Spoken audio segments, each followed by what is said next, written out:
Hi guys, in this video I'll show you how to pay your CRA online through CIBC bank app. Either it is on desktop or in the mobile application. So as you can see, like I'm on the official website of CIBC where they have added the official method of how you can do it.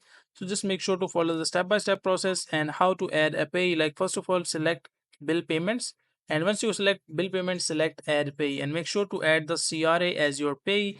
And once you select the CRA as your pay, after that you can just follow the step-by-step process either on you are on desktop or on the mobile. So you can just follow the step-by-step process. As you can see, like just click on bill payments, and once you click on bill payments, you'll be seeing this kind of pop-up. So just click on OK, and from here just add choose the CRA which you have added as the pay. And from here you can just check the account as well and enter the amount that you want to pay. And once you enter the amount, let's say it is $100, so what you can do is just select the payment date. And once you do that, just click on next. And once you click on next, you will be seeing like this kind of verification or confirmation, like this is your pay, this is the account, this is the amount, and this is the payment date.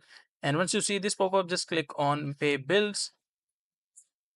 And once you click on pay bills, you will be seeing this kind of pop-up. So just click on your bill is paid officially, and from here you can just click on finish. And once you click on finish, that is a simple and easy process of how you can pay your CRA online through the CIBC banking app. Either it is on the desktop or the mobile, so the process is similar in both of them. So you can just follow the step-by-step process, and at the end of the video you will be able to do it. So that is a simple and easy process of how you can do it.